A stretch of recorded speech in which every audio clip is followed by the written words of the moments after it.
Nous allons terminer sur une session qui est libre, mais vous la connaissez, c'est Sandy Boulanger. Pour ceux qui ne la connaissent pas, elle arrive. Et on va finir sur quand même un sujet dont on n'a pas parlé beaucoup, même si c'est parfois une activité physique quand même. On va parler de la vie intime, vivre sa vie intime avec des douleurs. Sandy, merci d'être venue encore cette année. Merci Mado. Merci de renouveler votre invitation. Ça veut dire que je n'ai pas raconté trop n'importe quoi l'année dernière. C'est un peu comme le buffet de ce midi qui était fabuleux. Je vais vous proposer un autre buffet que l'année dernière. Et puis j'arrive un peu comme une cerise sur le gâteau après cette journée du mouvement, ou un canard vibrant dans le bain, à vous de voir. Ah, je vois que certains ont la référence. Alors pourquoi est-ce qu'on parlerait d'intimité, de douleur ?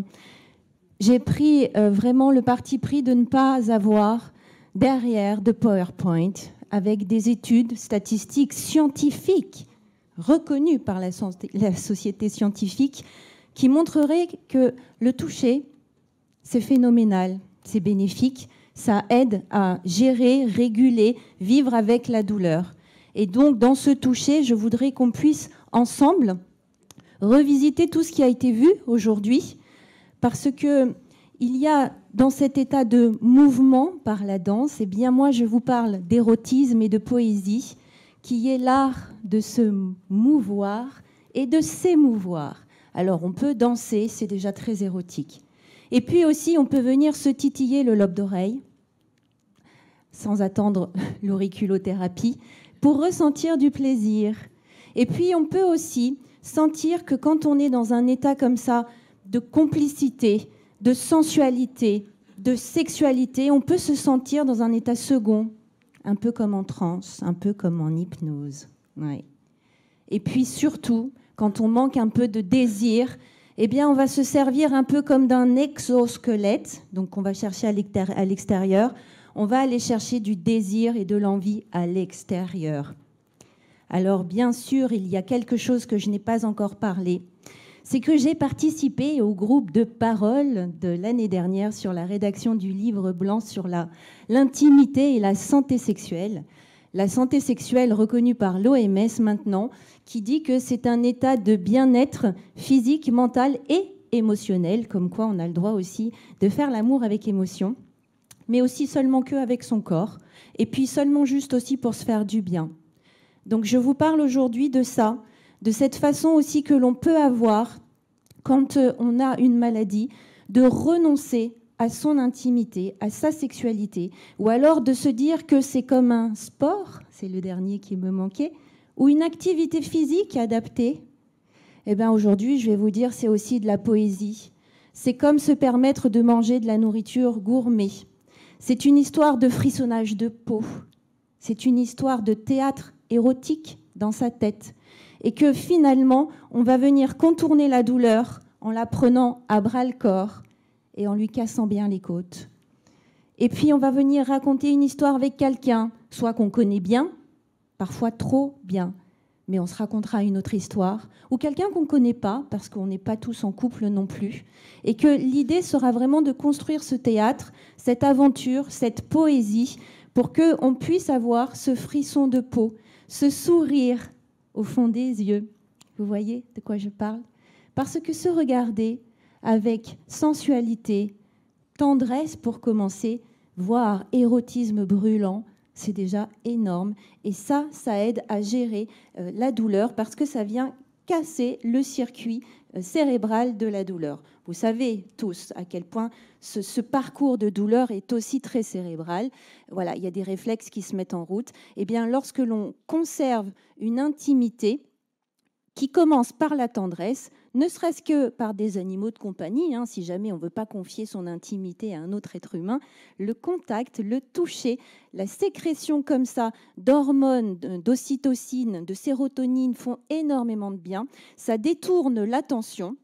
Et ça permet de maintenir un lien avec l'autre. Alors, si c'est un animal de compagnie et qu'il a bon caractère, il ne va pas trop vous embêter.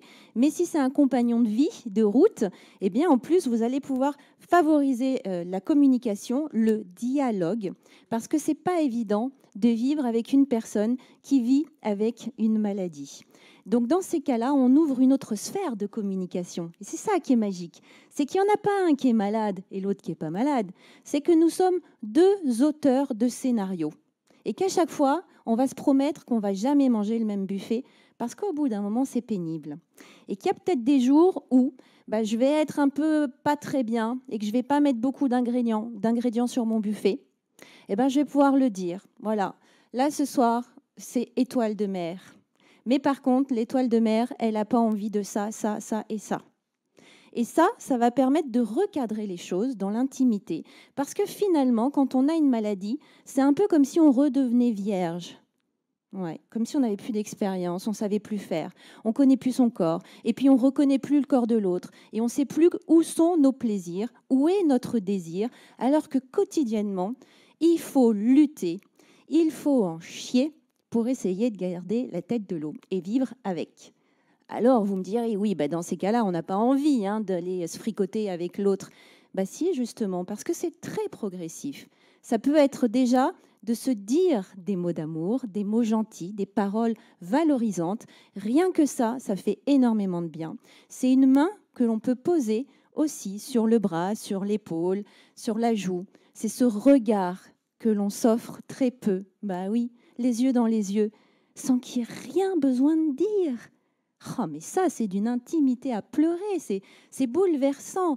Ces moments de complicité, c'est ça qui vont permettre aussi de gérer la douleur, de vivre avec la douleur, de la contourner et de pouvoir permettre un espace en dehors du temps, un peu comme ça, dans un état second de transe, même si on n'est pas les rois du yoga, du tantra, du kamasutra ou je ne sais quoi d'autre. C'est simplement d'être le roi et la reine de la créativité et d'avoir à un moment donné cette envie, ce petit oui qui vient au fond ou qui vient du dehors et qui se dit tiens, et si ce soir il se passait quelque chose entre nous, et si ce soir ça pouvait être agréable, et alors on va revenir travailler sur tous les sens. On va profiter de mettre une ambiance, alors que vous soyez plutôt cuir ou plutôt voile, plutôt grande lumière ou complètement pénombre, laissez-vous justement jouer un peu parce que le propre de l'intimité, c'est que c'est avant tout un jeu, mais c'est surtout comme un dialogue sacré avec lequel on peut jouer, communiquer, profiter, aller haut dans ce qu'on va expérimenter. Mais c'est souvent l'apologie de peu de personnes dans notre vie. Bon, à moins que vous ayez des mœurs plus ouvertes. Mais généralement, il y a peu de personnes qui partagent ça avec nous, cette approche-là du corps, du cœur, de l'esprit. Et ça permet quand même de vivre avec la douleur. Et puis le moment où nous sommes dans cette relation, dans ce lien, c'est un peu comme si on était en train de chevaucher des chevaux. Vous voyez ? Ouais. Enfin, moi, je les vois en tout cas. Donc cette invitation à l'intimité, elle tient aussi à ça. Parce que ce que nous avons vu l'année dernière, et vous l'avez dans le livre blanc, c'est que 73% des personnes qui ont répondu ont dit qu'elles avaient une baisse, un changement de leur vie intime. Et alors, effectivement, on n'a pas pu se dire, mais alors, aviez-vous une vie intime avant très développée, pas très développée ? C'est ça, c'est la première chose qu'on me demande souvent dans mon cabinet, c'est est-ce que je suis normale ? Je ne sais pas. Ça dépend, c'est pas parce qu'on fait 2 fois, 3 fois dans l'année, dans le mois, dans la journée. Ça ne repose pas à ça. Mais c'est vrai que cette histoire d'érotisme, j'aimerais que vous puissiez l'entendre aussi, pas seulement portée sur les parties génitales. Voilà, c'est toute une partie corporelle. D'ailleurs, dans la mythologie, il y a Eros, du grec, et il y a son jumeau qui est Anteros. Et lui, il est dans une pulsion de vie, un désir de vivre qui n'est absolument pas dans le désir amoureux, mais dans le désir de vivre. Et ils sont jumeaux. C'est l'un et l'autre. Donc on peut vraiment avoir énormément de plaisir et d'intimité à aller assister à une exposition, à un gala de danse, ou simplement de pouvoir aller au restaurant, manger quelque chose vraiment qui nous fait plaisir, qui nous fait du bien, partager des moments de qualité. Ce sont les 5 langages d'amour de Gary Chapman, qui sont les paroles valorisantes, voilà, ces petits trucs qu'on va se murmurer à l'oreille, les cadeaux que l'on peut se faire, c'est-à-dire que je sais que votre dessert préféré est le millefeuille et que celui qui se fait à l'autre bout de Paris, dans cette unique boulangerie, vous fait plaisir, j'irai vous le chercher. Il y a les services rendus. Voilà, je sais que vous n'aimez pas descendre la poubelle, mais je vais le faire pour vous au quotidien. Ça sera mon langage d'amour. Et puis, il y a aussi, du coup, ces moments de complicité, ces choses que l'on adore faire l'un avec l'autre, qui nous font du bien, que ce soit d'être complètement affalé sur le canapé devant des séries, ou que ce soit en train de respirer l'air pur de la montagne ou à griller sous le soleil. Des moments de complicité. Et le dernier, c'est le toucher. Mais le toucher, c'est aussi la tendresse, la sensualité, jusqu'à la sexualité. Et c'est pas un vilain mot, parce que sexualité, c'est pas que du sexe partie génitale. C'est cette poésie. C'est cette poésie qui vient mettre de la couleur dans nos vies, de la musique dans nos vies, qui vient nous faire bouger autour de notre axe de vie et qui peut nous permettre de nous émouvoir et surtout de continuer à créer du lien avec l'autre et donc, par répercussion, les autres, parce que quand on a des sourires comme ça, franchement, on a envie de dîner avec eux, quoi. Hein.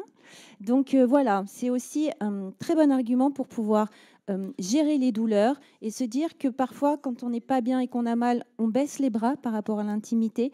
Eh bien, j'ai envie de vous dire non, ne baissez pas les bras. Essayez d'y croire encore si vous avez la possibilité, même si vous n'êtes pas en couple. Il y a énormément de personnes qui sont en demande aussi d'avoir de l'intimité. Et dites-vous que cette maladie, elle peut être aussi un peu comme un cadeau en vous disant que vous pouvez être initiateur et initiatrice d'une autre forme de sexualité.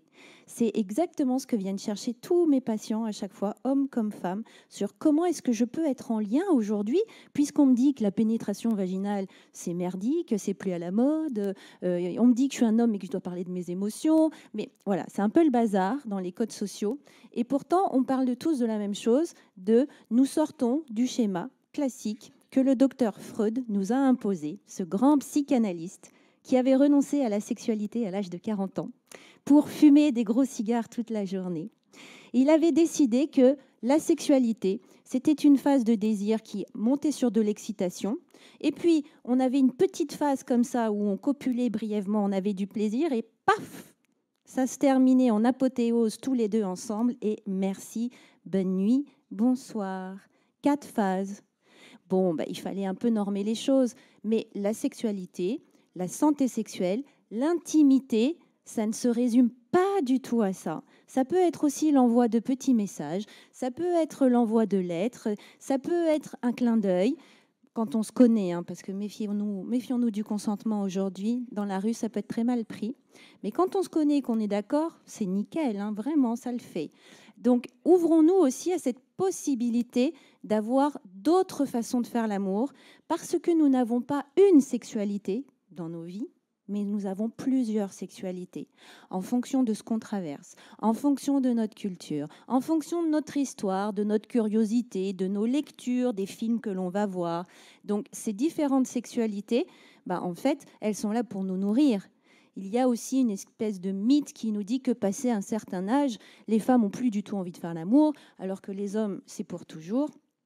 Pas du tout non plus. C'est pas vrai. Donc c'est souvent une façon de faire l'amour pour lequel on n'est plus d'accord ou qu'on n'a plus d'envie. Donc l'idée, c'est de toujours pouvoir alimenter son buffet et d'y aller avec son invité préféré, même s'il change ou elle change, de pouvoir profiter aussi ces moments de la vie, parce que quand on vit avec une maladie comme ça, chronique ou invisible ou durable, on se demande pourquoi est-ce qu'on vit tout ça. Si on n'a pas la possibilité aussi de choisir, de vivre quand même du plaisir charnel, voilà. Aujourd'hui, vous le savez, vous n'êtes plus vierge. Vous avez la possibilité de continuer à avoir du plaisir tendre, sensuel et sexuel. Il ne tient qu'à vous de pouvoir vous lancer et d'oser pour aussi aider à casser les côtes de la douleur. Merci. Je vais vous permettre de discuter ensemble si vous avez des questions. Et je sais que c'est un sujet tellement difficile que, si vous voulez, on peut se dire « je connais quelqu'un qui me dit que ».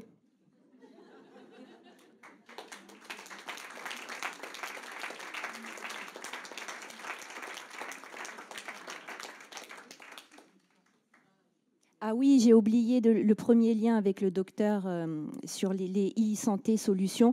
J'ai créé des audios érotiques pour les femmes qui ont le cancer. Donc moi aussi, je suis sur les audios érotiques. Et prochainement, j'en ferai d'autres sur les maladies rares aussi.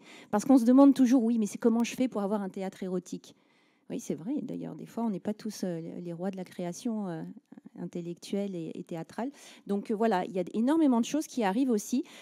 Et on n'est pas obligé, effectivement, de voir de la pornographie. On peut aussi écouter des choses érotiques, sensuelles. Donc il y a de l'hypnose dans ce programme parce que ça aide à se détendre. Voilà. Et qu'effectivement, souvent, la sexualité, on en fait un très gros enjeu. Un truc genre... si on rate sa sexualité, on a raté sa vie, et du coup après on arrête la sexualité, comme ça on n'a plus de pression. Mais en fait non, voilà, on continue d'alimenter. Donc il existe des supports audio, des applications qui vous permettent de continuer à nourrir votre érotisme. Si jamais de regarder les uns les autres ne vous suffisait pas pour avoir de l'imagination, voilà, il y a aussi maintenant des systèmes en e-santé qui commencent à se développer pour la santé sexuelle.